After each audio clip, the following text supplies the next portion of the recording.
نو فرمائی وَأَقُولُ فِي الْقُرْآنِ مَا جَاءَتْ بِهِ آیَاتُهُ فَهُوَ الْكَرِيمُ الْمُنزَلُ. مشہور مسئلہ شیخ الاسلام چیڑی او په دې کې ردم کوي په بدعتیانو. سو قسم بدعتیان دي، یو معتزله دي مشهور، او بل نور متکلمین دي، کلابیه، اشاعره، ماتریدیه. د شیخ الاسلام عقیده او د ټولو موحدینو عقیده دا د قرآن په باره کې چې قرآن چې زموږ مخې ته پروت دی، دا د الله نازل شده کتاب دی، الله د بره نه رالیږلی دی. دا الفاظ، دا حروف او دا کلمات، دا صورتونه، دا آیتونه، دا د الله کلام دی. دا به موږ تاسو کې د عوام هم دا عقیده ده او د عوامو مولین هم دا عقیده ده د موحدینو چې دا قرآن چې 10 پارې دی، یو سل څوارلس سورتونه پکې دي، د با نه والا بسم الله الرحمن الرحیم او تر سینه پورې، دا ټول د رب العالمین کلام. داسې ده که نه ده؟ داسې ده. الحمدلله. دا زموږ د یو زمیندار هم دا عقیده ده، دا زموږ د شپنکي هم عقیده ده، دا په موږ کې چې دکانداري د هغه هم دا عقیده ده چې اهل حدیث یې ګورئ، او دا د عوام هم دا عقیده ده. نور خلک چې دي عوام الناس د دې هم دا عقیده ده. فساد په چا کې دی؟ فساد په مولینو کې. مولین د هغوی دا عقیده ده چې دا قرآن د الله دی، صفا الفاظ. هغه وایي دا قرآن د الله نه دی، د الله یو بل قرآن و، هغه د کلام نفسي و. د مولینو په اصطلاح کې، غوزو عامیانو په اصطلاح کې داسې وایم چې هغه داسې قرآن دی چې دنیا ته نه دی راغلی، چا اورېدلی نه دی، چا نن ورځې پورې لوستلی نه دی، چا لیکلی نه دی، څوک یې تلاوت نه شي کولی. هغه وایي یو معنا ده چې د الله په ذات پورې قایمه ده، اورېدلی ممکن نه دی. ابو منصور ماتریدي وایي، ابوالحسن اشعري وایي امکان شته چې واورېدی شي، اورېدلی ممکن نه دي. نو چې اورېدلی ممکن نه دي، او دا امام صاحب چې په تراو کې وایي دا خو قرآن نه وایي، ځکه دا خو اورېدل نه کېږي. او دا مقتدیان چې څه اوري، دا د الله قرآن نه دی. وروڼو قرآن څه شو؟ دیو ته تقسیم کړی دی، و یو کلام لفظي دی او بل نفسي. نو دا شاعرو د ماتریدیو عقیده دا ده چې کلام نفسي د الله کلام، او دا لفظي چې دی د هغه نه حکایت دی یا عبارت دی، دا د مولینو خبرې دي. او معنا دا چې دا د الله نه دی. ولې نه دی؟ ځکه دې کې حروف دي، دا خو د حرفونو نه جوړ د ظاهره خبره چې الف لام میم حروف دي، ذالک الکتاب حروف دي، او په دې کې صوت دی، اواز دی، او اواز د الله صفت نه دی، او حروف په الله پورې نشي قایمې دی، لہذا دا قرآن د الله نه دی. دا د مولینو خپل خود ساخته عقیده ده. اشاعره، ماتریدیه دا په اصول کې نمونه دي، او نور شوافی او احناف دا په فروع کې نمونه دي. بل ډله ده چې هغه معتزله دي. معتزله ویل نه دا قرآن مخلوق دی، هغه نفسي مفسي پکې نه مانه، خو دا قرآن چې زموږ د مخې ته پروت دی دا مخلوق دی، د الله صفت نه. څنګه مخلوق دی؟ وای الله په ذات د محمد رسول الله کې دا پیدا کړ، یا په جبرئیل کې پیدا کړ.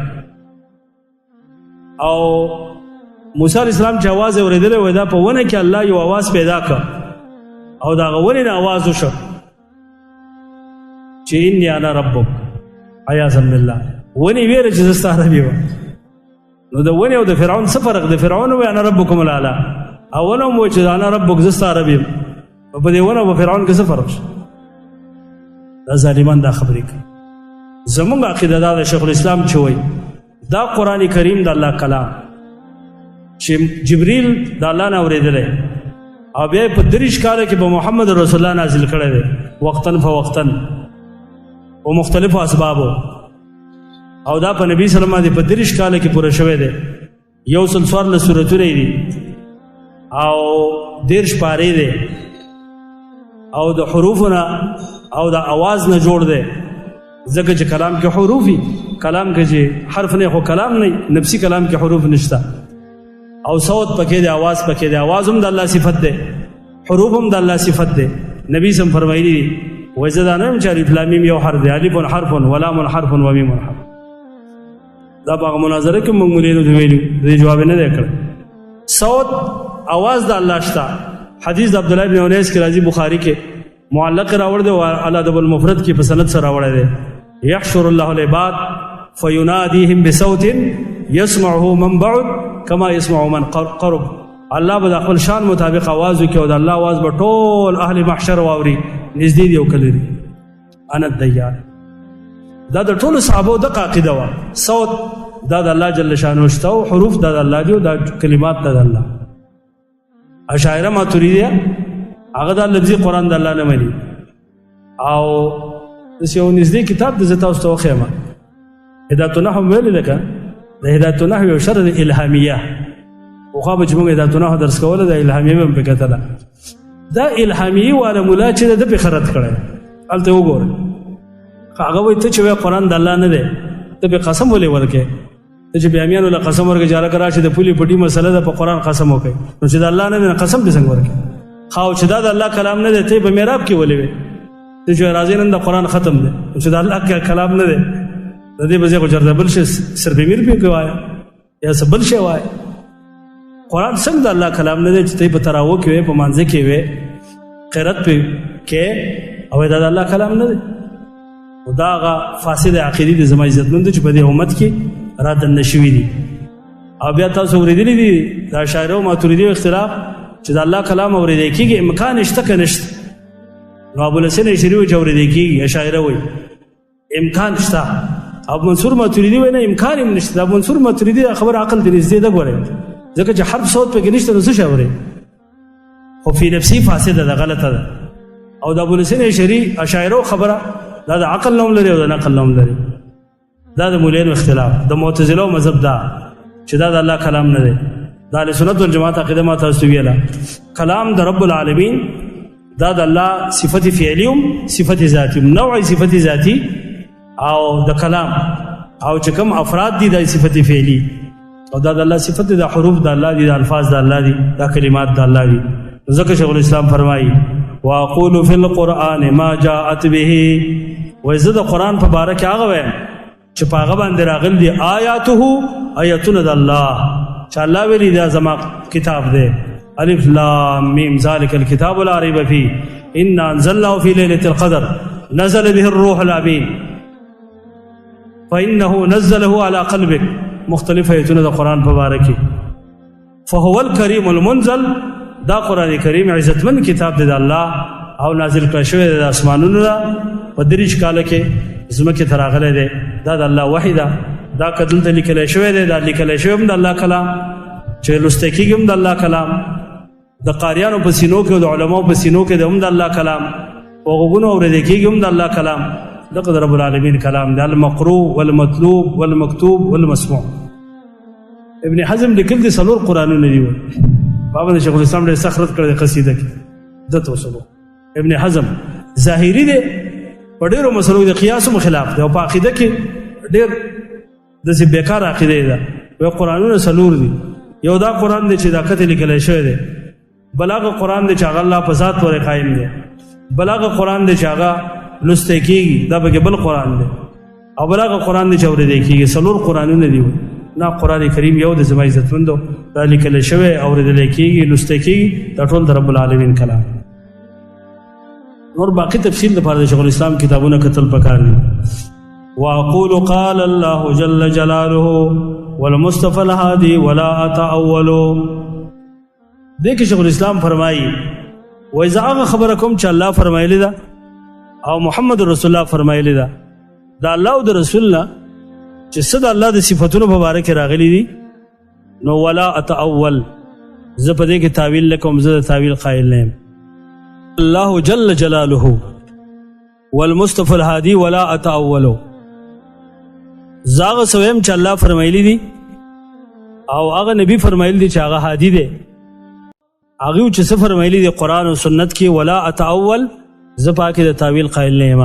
زه تعویل نکوم دا خبره یاد ساتئ د الله په نومونو صفاتونو کې تعویل کول دا د اهل بدع طریقه ده چې د الله په صفاتو کې یا په نومونو کې تعویلات کوي تعویل څه ته وایي تعویل د اسلامیانو په اصطلاح کې تاوولو ته وایي چې دا سټ ولته وکي آیت راشي او هغه سټ تا وکي حدیث راشي او هغه سټ تا وکي په دا اسلامیانو په اصطلاح کې دا معنی شو تعویل دې ته وایي د علماو په اصطلاح کې د دیو متأخرینو پر تعویل چې کلام د ظاهر نه واړول شي غیر ظاهر ته، ظاهری معنی پرېښودی شي او غیر ظاهري معنی وکړي شي. لکه مثلا الله ویلي دی ما په عرش استوا کړی دا الرحمن علی العرش استوا، او یو سړی راولېږي هغه وایي چې نه د الله استوا نشته. د استوا معنی د استیلا، الله غلبه کړې ده. الله وایي زما لاس دی او دی وایي چې نه لاس نه دی، لاس نه مراد قدرت او نعمت دی. الله وایي زما مخ دی، دی وایي د مخ نه مراد رضا ده. الله وایي زما قدم دی، د قدم بله معنی کوي، د رضا او د غضب نورې معنی کوي. نو چې کوم ښکاره معنی دي هغه پرېږدي او غیر ظاهري معنی چې څوک کوي دې ته تاویل ویلی کېږي. دا معوله دي، دا په دې امت کې ډېر شی دي او دا ټول ملین په دې تاویل کې واقع دي. یو نږدې حواله واورئ، فقه اکبر تاسو نوم اورېدل د امام ابو حنیفه کتاب د ځکه دا مخالفین پسې خوشحاله هم دي چې امام صاحب کتاب لیکلی دی الفقه الاکبر، او د هغه شرح د مولا علی قاري مشهوره ده. په دې فقه اکبر کې امام صاحب څه وایي، امام ابو حنیفه خبره کوو، وایي الله په قرآن کې ځان له ید ثابت کړی دی، وجه او نفس ثابت کړي دي. نو فهو له صفات بلا کیف، دا د الله صفتونه دي بغیر د کیف نه. ولا یقال ان یده قدرته او نعمته، داسې به څوک نه وایي چې د الله لاس، د لاس نه مراد د الله قدرت او نعمت دی، لأن فيه ابطال الصفه، ځکه په دې کې د الله صفت باطلول دي. ید صفت خو دې ولا ختم کړه. وهو مذهب اهل القدر والاعتزال، او دا د قدریو معتزله مسلک دی. قدریو معتزله تاسو ته پته ده چې هغه د الله صفتونه نه منل، ټول نومونه یې منل خو صفتونه یې نه منل. او جهمیه چې هغوی نومونه منل او نه صفتونه منل. نو تاویل دا د معتزله مسلک، دا هغه معتزله نه متاثر شو دا متکلمین اشاعره ماتوریدیه دیو تاویلات شروع کړه چې نه الله استوا نه لري، د دې معنا د غلبه، الله د شپې په اخر حصے کې نه راکوزیږي، د دې معنا دا ده چې د الله رحمت راکوزیږي یا ملائکه راکوزیږي وغیرہ نور تاویلات. الله سبحانه وتعالی غضب نه لري، د غضب معنا ده اراده الانتقام، او الله رحمت نه لري، د رحمت معنا ده اراده الاحسان وغیرہ. شیخ الاسلام د دې نظریې مخالف او ما تاسو مخکې ویله چې دغه نظریه د شیخ الاسلام د دشمنی سبب وګرځید. په ټوله دنیا کې مولانو یو چرچه پیدا کړه او دا دغه یو شور جوړ کړ چې دا ګوره تاویل نه مني او دا خو الله له تجسیم ثابت او جسمیت. حال دا چې د شیخ الاسلام عقیده ډېره ښایسته وه.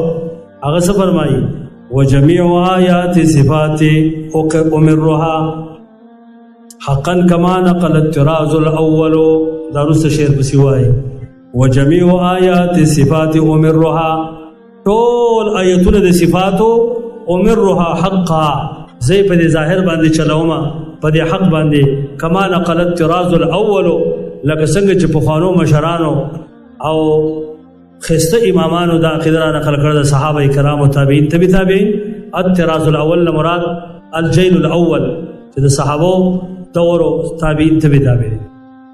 وجميع آیات صفات امرها، خبر اصل کې دا د زمای عزت مندو زمونږ استادو د قران سنت مطابق عقیده بدایي چې موږ د الله ټول صفاتونه منو چې الله ځان ته ثابت کړي او محمد رسول الله ته ثابت کړي دي، بغیر د انکار نه، بغیر د تعویل نه، بغیر د تکیف او تشبیه او تمثیل نه.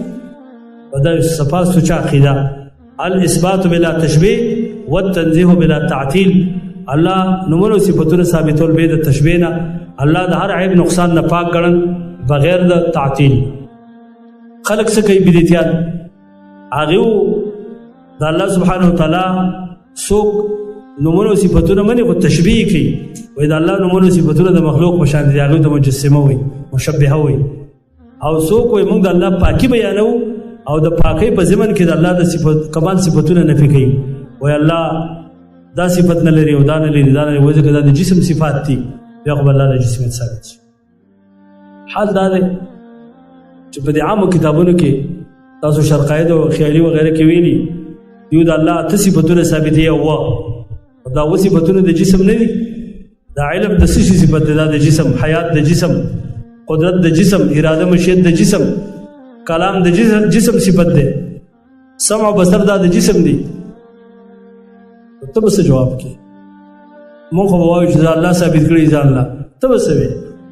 ستا چې څه جواب وي هغه جواب زمونږ هم دی. د جسمیت نه دي خلاص داسې غلطه وایي چې ابن تیمیه مجسمه یا اهل حدیث مجسمه دي، عیاذا بالله. مونږ د تجسیم قول نه کوو، ابن تیمیه هم د دې تهمت نه پاک او ټول اصحاب الحدیث د عقیدې د تجسیم نه پاک. یو بل نږدې حواله واورئ، تاسو په ترمذي ویلې ده باب فضل صدقه، دا باب وګورئ. د دې لاندې حدیث راوړي چې کله مؤمن صدقه وکړي نو الله دا صدقه په خپل خیل لاس کې راخلي، خیل لاس کې راخلي. او د دې لاندې امام ترمذي وایي دا الله خیل ثابت دی او دا مسلک د احمد بن حنبل دی او ډیر سلفي ذکر کړي. او بیا فرمایي وایي جهمیه چې دي کنه، جهمیه نو هغه د دې نه انکار کوي او د دې تعویل او تفسیر کوي غیر دغه تفسیر نشه سلفو کړی دی. او هغه څه وایي د لاس نه مراد قوت دی او قدرت دی. دا په ترمذي په دې نسخه کې دي، دا ترمذي سنن ترمذي الجامع ترمذي په دې متن کې دا عبارت د امام ترمذي رحمه الله. دغه معلوم شو چې تعویل دا د جهمیو طریقه ده، ته باقاعده د جهمیو لفظ دی چې دا تعویل کول دا د جهمیو طریقه ده. او سلف صالحین او محدثین او اصحاب الحدیث داغه عقیده بالکل پاکه، څنګه چې الله ویلي بس موږ مغه شانته والله وزه په عرش زموږ عقیده چې په عرش الله وزه عرش را کوزیګم د شپې په اخره سکه زموږ عقیده چې را کوزي الله وزه ما لاشته د کمالي کو بشانه موږ چې الله لاشته کمالي کو بشانه ليس كمثله شيء وهو السميع البصير. الله مثل لري او الله اوریدونکو لیدونکو. اوله جمله رد په مشبهه او دویمه جمله رد په معطله. تشبیه کفر او تعطیل کفر، څوک د تشبیه شکار څوک د تعطیل شکار. او شیخ الاسلام ابن قیم لیکل دي دواړو د میزنه د سلفي عقیده راوته ده، لکه یو طرف ته غشین دي بل طرف ته وینه ده او د میزنه صفا سوچه خسته پي راوځي صائغ للشاربین. یو طرف ته مشبهه دي بل طرف ته معطله دي. د دې میزنه سلفي عقیده راوته ده، خسته صفا سترا سوچه. الله سبحانه وتعالى په موږ تاسو استقامت راوړي. نو فرمایي وجميع آیات صفات وقرها حقا كما نقل الطراز الاول. او زما عزتمند چې د الله صفاتونه نه منو کنه نو سبق یا به تشبیه کې واقع کیو د سی وایي چې د الله ید لازم د لاس بشر دی، ید کینی سمع کسمع بصر کبصر، تشبیه خدا ده کنه. او یا به تعدیل کې واقع کیو چې الله نمونه صفاتونه نه لري او د الله د نمونه صفاتونو انکار هم کفر دی، تشبیه هم کفر.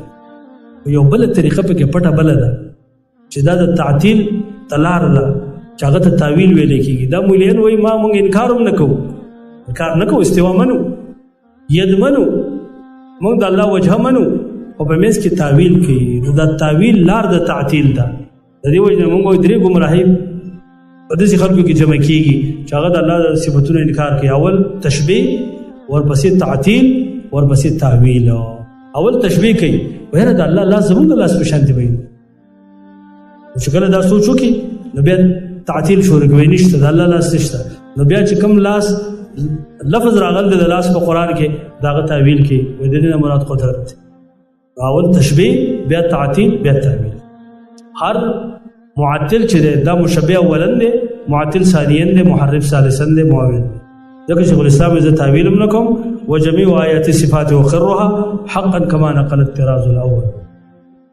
د ټولو سلفو دا مسلک. ولید بن مسلم وایي کنه وایي ما د سفیان نه تپوسو کو او زعینا د امام مالک نه او د لیث ابن سعد نه چې تاسو د الله د صفاتونو باره کې څه وایي نو هغه ټول ویله نو مرها کما جاءت. بس مونږ داسې وایو څنګه چې الله ذکر کړي هغه پکې ګوتې نه وو چې دا معنا ده دا معنا ده. بس دغه ظاهري معنی مراد ده دغه د الله مراد د شارع د چې کوم د ظاهر دی او چې کوم تجسیم او تمثيل او تشبیه ده د ظاهر نه دی. لکه دا قاعده شیخ الاسلام په تدموری کې لیکل دا بیا پوره تشریح تکړه ده. بیا شیخ الاسلام فرمایي وارد عودتها الى نقالها واصونها عن كل ما يتخيل. دې باره کې چې څومره احادیث دي نو ارد عودتها زداغه مسؤلیت واپس کوم اله نقالها داغه راویانو ته.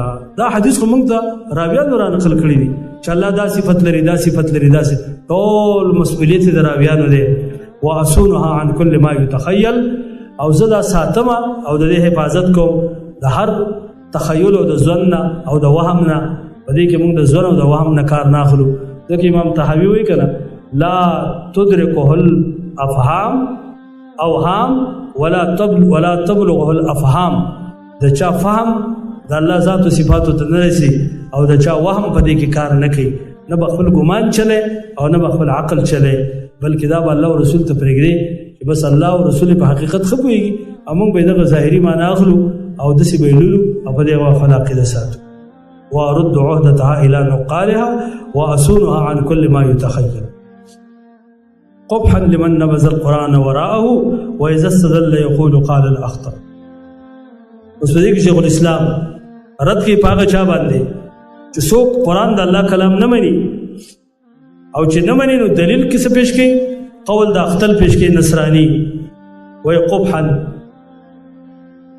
تبعی ده، بدرنګي ده، قبیح دی هغه څوک نبذ القرآن وراءه چې قرآن شاته غورځولی دی. او واذا استدل یقول قال الاخطل او چې کله دلیل نیسي نو څه وایي؟ وایي اختل ویلی دی، اختل نصرانی. اختل نصرانی دا خبره کړې ده او قرآن شاته غورځولی. ور قرآن د الله کلام دی او قرآن اورېدل کېږي او دغه د الله کلام دی. دا قرآن ټول آیتونه او دا نصوص په دې دلالت کوي او دې دا نه مني او څه وایي؟ وایي اختل ویل دي چې ان الکلام لفی الفؤاد وانما جعل اللسان على الفؤاد دلیلا. کلام خو په زړه کې وي، دا ژبه پسې دلیل ګرځولی شوی دی. کلام هغه دی چې په زړه کې دی. معنا دا ده چې د دې نه کلام نفسي ثابت و او انما جعل اللسان على الفؤاد دلیلا او ژبه په هغه څه باندې چې په زړه کې دی نو په دې باندې دلیل دی. د دې څه مطلب شو چې یو کلام لفظي دی او بل کلام نفسي. کلام نفسي د الله دی او د لفظي د الله نه دی. او تاسو وایي زما عزت مند اول خو دا تقسیم بدعت دی، نفسي او لفظي ده. دویم موږ د دې نه تاسو کوو چې نفسي د الله شو د لفظي د چا دی؟ دا قرآن چې دا یو څلور سورتونه دي او حروف دي پکې او کلمات او الفاظ پکې دي، دا د چا دی؟ موږ ته دا وښایي. دا ستا دی که دا د چا دی؟ که د جبریل دی او که د محمد رسول الله دی؟ د دې وجه نه که ستاسو فکر امام طحاوي په خپله عقیده کې لیکلي دي که والقرآن کلام الله منه بدا بلا کیفیت قولا. قرآن د الله کلام دی، د الله نه ظهور شوی دی بغیر د کیفیت نه په اعتبار د قول سره. د الله وینا ده، ظهور د الله نه شوی دی، کیفیت یې موږ ته نه دی معلوم. او الله بیا په خپل رسول الله لېږلی دی او مؤمنان یې تسلیموي. او څوک چې دې ته مخلوق وایي نو دې سړي ته الله د جهنم دمکي ورکړې ده چې هغه ولید بن مغیره وایي نه هذا الا قول البشر. هغه ویلي دا د بشر وینا ده. الله فرمایي سوسلیه سقر. څوک چې داسې عقیده لري د هغه دغه شان. او دا ګورئ اختل نصرانی خو کافر دی. د کافر خبره خو حجت نه ده چې انما الکلام لفی الفؤاد، کلام په زړه کې او ژبه په هغه دلیل دی. اصل کې دا خبره داسې نه وه، دا داسې وه ان البیان لفی الفؤاد. کلام نه دی، بیان دی. بیان اول په زړه کې، زړه کې سړی د هغه سوچ وکړي، اراده وکړي او بیا په ژبه راوباسي. کلام نفسي څه ته وایي؟ په دې معنی پوهئ تاسو؟ شاه ولی الله صاحب په بدور بازغه کې معنی کړی دی کلام نفسي ارادي ته وایي. دا بل شی نه دی، اراده د کلام. نو اراده د کلام خو کلام نه یې کنه. ان البیان لفی الفؤاد، بیان په زړه کې دی او ژبه بیا په هغه دلیل دی، په ژبه یې سړی راوباسي. ولاول په هغه کې دیو تحریف وکړو او د بیان نه کلام جوړ کړو چې ان الکلام لفی الفؤاد. بل دا دی چې وایي دا د اختر نصرانی په دیوان کې دا شعر شته هم نه. او بل خبره واوري عجیب، شیخ الاسلام لیکلی دي و چې کله مونږ حدیث پیش کړو دي سوې دا خبره واحد دی. صحیح حدیث ته سوې خبره واحد دا نه منو، دا په عقیده کې حجت نه دی. او اختر نصرانی چې کافر دی داغه خبره په عقیده کې حجت ګرځي. عجیب خبره پوښتنه. ساوی لیکلی دي، ساوی د جلالین محشی دی، مالکی دی. دا ساوی احمد بن محمد الساوی المالکی د لیکلی دي جلالین په حاشیه باندې. وای اول خطرناک خبره پیدا کړې ده چې د سلور مذاهب 40 د بل چا تقلید نه پکا، بس د سلور مذهبو کې به اوسې دنه. بیا فرمای وای اگر که د څلورو مذهبونو بهر خبره چی دا د صحابو د خبرې سره موافقه یا د قرآن سره د آیت سره موږ به ځکه نه منو چې موږ مقلدین دي څلورو مذهب. بیا فرمایي خارج د مذاهب اربعون ضال مضل، دا ګمراه. څلورو مذهبونو جوړ دا ګمراه، دا داسې غالي جامد مقلد وینا ده. بیا فرمایي والاخذ بظواهر الكتاب والسنه من اصول الكفر، قرآن او حدیث په ظاهر پسې تلل دا د کفر اصول دي. اسلام کافر ایرونو دا قرآن او سنت چې الله دنیا ته را لېږلي دي د کفر لپاره را لېږلي که د هدایت لپاره او د هدایت لپاره او دا مولوي صاحب وایي که ته په دې ظاهر پسې لاړې نو کافر شو. زه تاسو وایم که د عوام ښه دي ګوره مولویانو چې خبر نه شي او د دې د عقیدو دا داسې عقیدې لري وایي قرآن پسې مزه په حدیث پسې مزه ځکه دا اصول الکفر الاخذ بظواهر الكتاب والسنه من اصول الكفر. او د دې په مقابل کې د عمر نصفي قول دی، هغه څه وایي د قرآن او سنت په ظاهر پسې بځي والنصوص تحمل على ظواهرها، نصوص په ظاهر حملېږي والعدول عن الظاهر الى الباطن الحاد، او څوک چې د ظاهر نه باطن ته ځي د غټ ملحد دی بې دینه دی، ظاهر پرېږدي او باطني معنی اخلي. نو مطلب مې دا چې حدیث پیش کړي نو دا خبره واحد دی، او چې د اختر نصرانی خبره راشي نو سبرت توکي وي اختر نصرانی ویلي هلکه اختر نصرانی پیغمبر یو نصرانی عیسائی شاعر او دا شعر وي داغه په دیوان کې شتومنه علما وي او کشینو اصل کې دسي ان البيان لفي الفؤاد وانما جعل اللسان على الفؤاد دليلا، او کاغه تقسیم کړه دا تقسیم سینه نه لفظي او نفسي دا خو ابن کلاب او کروستا اشاعره ماتوریدی چې کنده د معتزله راګیر کړیو چې تاسو څنګه د قران ته د الله کلام دی کې غوسه او حرف دی او د اشاعره ماتوریدی ته حل نه ورته نو ابن کلاب راغی هغه 240 کې مړ دی بیا هغه ویل چې لکه زر ته طریقه خیمه دا قران د یو لفظي دی بل نفسي دی سی وای چې لفظي مخلوق دی او نفسي چې د غیر مخلوق. تبتزانی په شرقایت کې او راضی په تفسیر کبیر کې ولیکل وای زموږ تاسو سره په لفظي کې څه اختلاف نشته، تاسو ته مخلوق او موږ ته مخلوق خبره په نفسي کې ده. ذکر شیخ الاسلام قبحا لمن بدل القران وراءه واذا استدل يقول قال الاخ، او دا قدرت شان دی چې سره قران سنت پری دي کنه بیا وکاله په فلسفه وبسي کله به يهودي بسي کله به نصارو بسي کله به منطقيانو بسي کله به بلګن بسي ها وتبعوا ما تتلو الشياطين على ملك سليمان، قران پرې خو نو په سحر پسې ور پسې شو جادو پسې چې کوم د سليمان سلام په زمانه کې به کېده او په بابل کې د هاروت ماروت په زمانه کې